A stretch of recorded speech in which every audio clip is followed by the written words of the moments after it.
Oh, okay. Maybe we'll see it here. Because I've definitely like played Goku and like have like some weird feelings about his up B, but I never like knew it. Definitely to that degree for sure. Thank you for that. Anytime. Oh, so what do you think about the matchup? Since like you're literally the one who's playing, without spoiling, of course. Okay, so the way I see the matchup, honestly, is how do I put this? I feel like the matchup is pretty clear cut for everybody to understand, but Goku likes, or rather, the easiest way to approach with Goku is diagonally because of his projectile. But Right.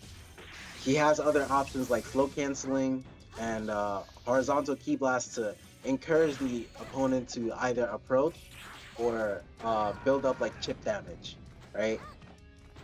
And with that, I kind of have to take into factor like what is the opponent expecting me to do and work around that. I know that Zeldad is very prone to throwing out up smashes, so I'll try to go for options that do the opposite of that. Because if he's looking for options that are or approaches that are come from above, then he's gonna be blind to whatever's on the ground. So if I throw I an see. option that isn't as reactable, because he's not looking for it, he may not respond to it. And for ground options, probably like a run up grab or like a back air low to the ground Yeah, with float. yes, any of those could work. But mixing it up is crucial if I'm going with that game plan in mind. So Yeah, Zelda and Zeldad's like up smash is definitely like a big part of the plan. Very good answer. And whoa, damn, that was a nice that first spike. That F air is like spike is pretty hard to land, right? Like I know it's like kind of like behind the hitbox. um,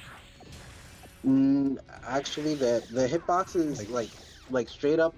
If you were to freeze frame it, it's exactly where his hands are, but it's a think of it as the part of the animation where his hands are down, right?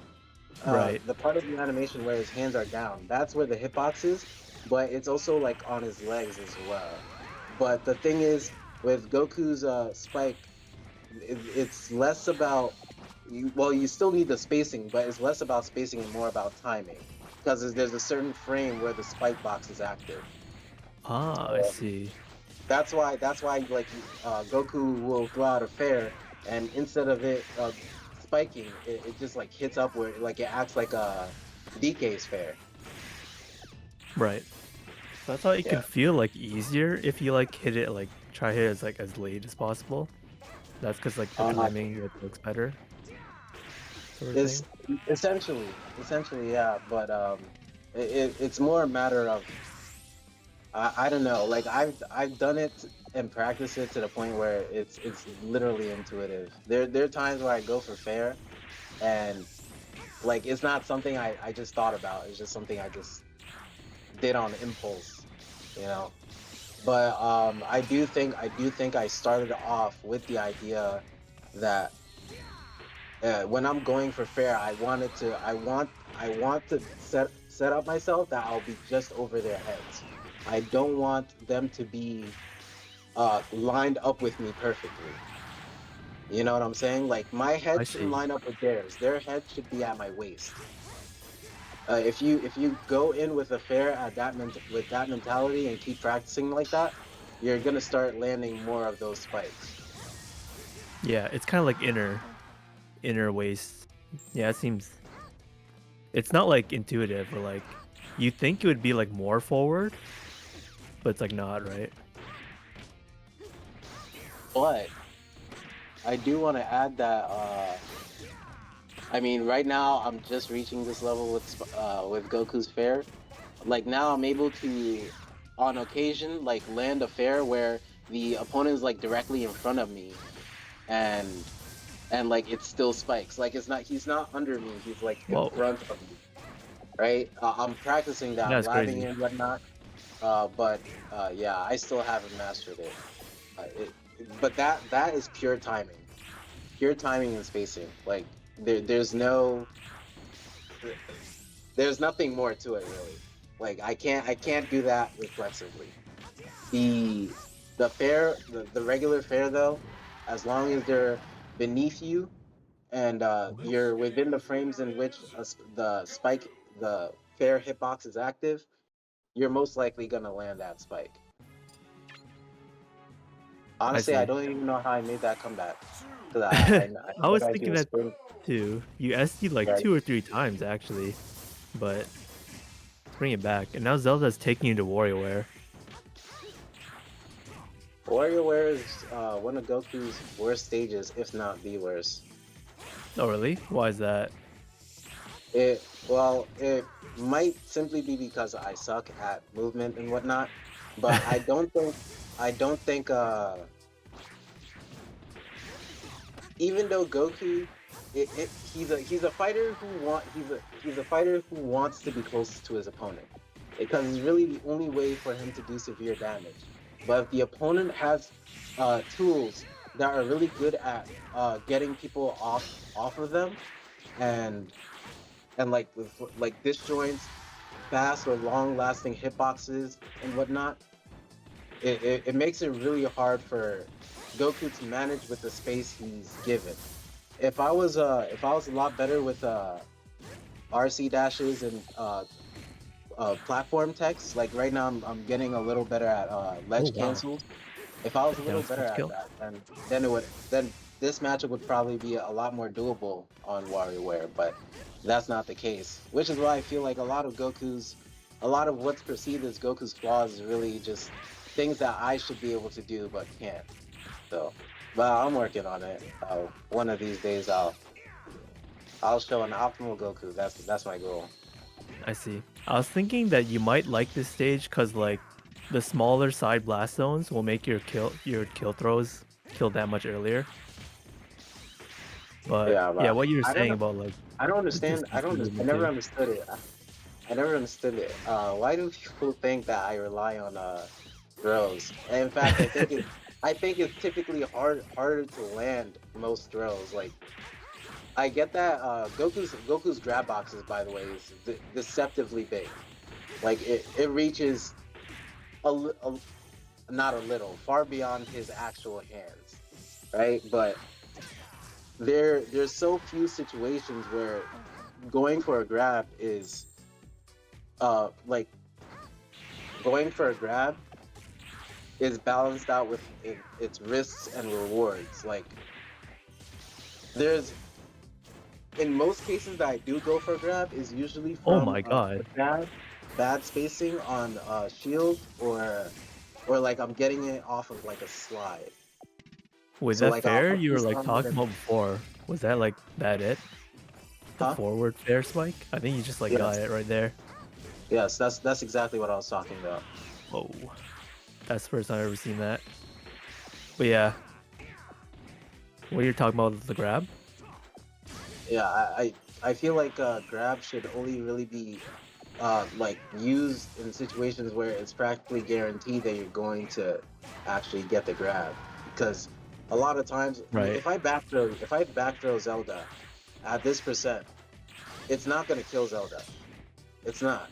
All it's gonna do is get Zelda off stage. So if I was confident in my ability to ledge trap or edge guard Zelda, given the circumstance, based off of whatever position that she's in, then I'm sure that I could build up some damage off of that.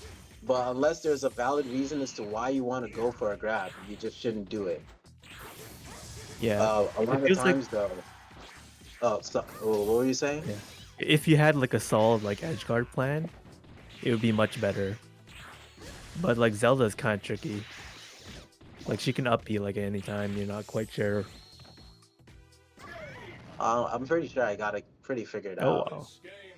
Um, for the most part, I used to struggle with the timing of how to punish like Zelda's up B in terms of like appearance, because he she appears for a brief like frame or two, I don't know how many frames it is, but she appears for a couple of frames before a hitbox is actually active to like knock you away. So with the number of times I fought Zeldad, I've kind of picked up on when that frame is and when I should go for that punish. Oh, and you can attack before the hitbox comes out, is what you're saying? Yeah. Oh, Yes. I As did long as not I know read, that. yeah, as long as I read the direction where That's cool. Zelda or any Zelda is gonna teleport, you can hit Zelda the frames before the hitbox for the Uppy's appearance comes out. That's cool to know. I'd always thought like, It was unstoppable. yeah, like you had to Yeah, wait for perfect yeah, that's QT what I attack. mean. Like people have to understand that there's always counterplay. You just gotta look. And what do you think about the Sheik pick? Well, not really like a pick, but like the change, I guess. Uh, I feel like even though I don't know the Sheik matchups, Sheik is so much similar to characters that I have to deal with daily that I don't have to think about what I really need to do against Sheik because it's so familiar, you know. Right. Uh, a lot of times, if I were to draw comparisons with Sheik to anybody, I would say most likely Samus, Zero to Samus, but I don't. The Zero to Samus has some tools that kind of make her stand out in comparison to the rest of the cast. But like, if you sit down and think about it for a second, I think you can understand why I'm drawing that comparison between Samus and Sheik. They have like a similar kind of combo game or neutral setup, but ZSS is more mobile, and the disjoints and mix-ups she has access to are greater, which is why I have more trouble dealing with CSS than Sheik. But with Sheik, doesn't really have a lot of stuff I could say is safe without excessive amount of like skill in terms of spacing. But yeah, I suck. That's why I SD'd like that. Yeah. Um, There were like two SDs, unfortunately, in this oh game, yeah, but you're definitely leading. honestly, it it disappoints me so much whenever I do it. It's just because I'm always thinking like, man, I could have done so much better. I probably could have won if I didn't SD. And I hate having that thought process. I'd rather think I lost because the opponent simply played better than me. So now let me look at whatever they did in order to counteract that or beat that. But when it's just you SDing, there's not much you can say to help yourself improve than don't SD, and that doesn't really help you. I was actually gonna I was actually gonna ask around and get some opinions on why well, like for Like one why SDs mentality kind of happen and tricks. mm, yeah, pretty much like why SDs happen and how to avoid them. For me, I know oftentimes think it's nerves. I'm telling you, if you think I'm nervous fighting anybody, especially when they're stronger than me, you're wrong. I love fighting opponents that I recognize are better than me. And even if they're not even if I don't think they're necessarily on my skill level, I always feel like I can still learn something new from practically anybody. There's always something that somebody knows that another person doesn't. So like whenever I go up against I'm gonna put a pretty easy example, JMI, right? If I go up against someone like JMI and I'm having a close set, I'm really close to winning and I lose, right? To me, uh even though I'm like sad, like, oh man, I wish I won, right? Just the idea of me getting to face like a strong opponent is that's exhilarating. If I were the strongest guy I knew, that would be boring as hell. You know what I'm saying? What are your kids Yeah, doing? that's like the. Oh, hello, poet. What is up? Hey, what's good, man? This is so sad. Sure, I'll commentate, bro. I got you. Bro. Want the commentating support. So I'm not really sure like why Oh yeah. Zeldad's like Uh, switching between Sheik and Zelda. Maybe trying to like throw you off. Zelda's better. Why would you switch? But he has been switching. Like he started with Sheik No, for that's like a weird. stock.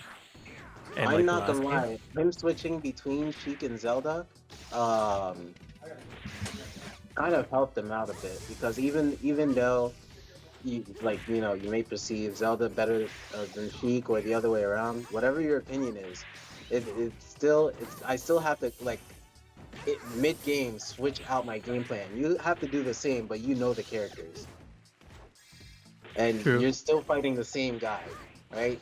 You still know my habits, you still know what my character goes for, but you're using two separate characters that fight in two completely different ways. So it's like a mix up on steroids. You know what I'm saying?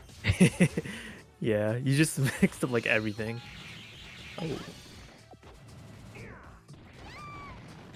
I'm not gonna lie. When me and Zeldad were talking, and I was telling him about how WarioWare gives me such a hard time. I was really lucky to win that last game on WarioWare, and he wanted to pick WarioWare, but I banned it at first. Uh, but then he when I saw him when I saw him like wanting to go WarioWare, I was actually thinking like, I want the challenge. So like Oh let's go damn. That's WarioWare. why we're He here. was like, nah, I ain't gonna do that. We're going Smashville. Yeah, I was like, all right, fine, whatever you want. And then the moment he lost, no, the moment he won and I lost, I was like, yep, you already know where we're gonna go, right? I was like, no, don't do it, don't do it to yourself. I was like, I have confidence in my capabilities, and I went WarioWare, and look at what happened. Now we're in game 5. Hey, you Wait, gotta it's respect what I said. WarioWare still? Look, you don't understand. You don't understand. More than winning, I want to learn. If I can figure out how to beat Zelda on this stage, I feel like whatever stage or character I'm going up against, I should learn or figure out how to beat them. Because I mean, ultimately, we're just human, right? Regardless of how, I'm not saying that character can be broken. That's all right or whatever.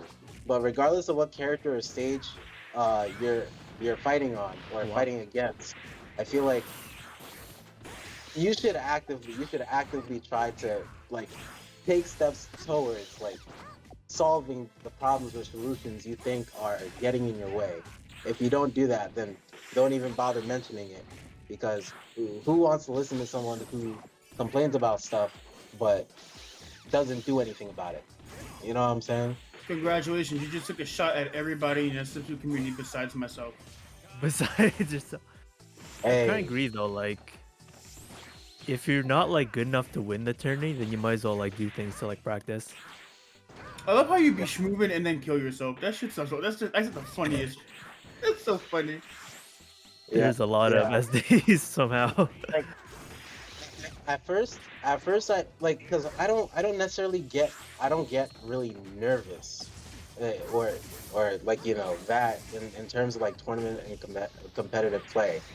The fact that it's the other way around, but at times I feel like it's it's just I don't have control over my fingers and whatnot. I'm just like, oh man, oh man, that's not what I meant to do. My timing is all jacked up. Uh, yeah, and then it kind of just kills me, you know. And then I'm starting to think that the issue lies in my focus and attention, because I'm not actively thinking.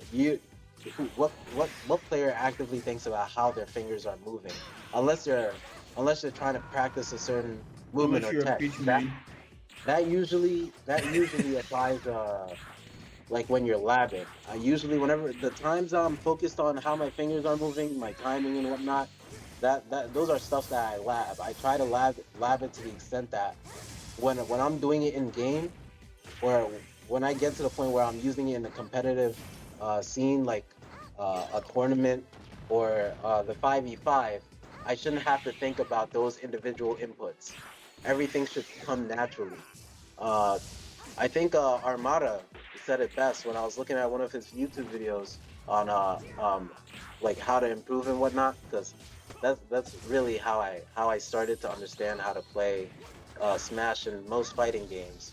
Is that when when you're going for a tournament, you should think of tournaments as a test to everything you've learned thus far.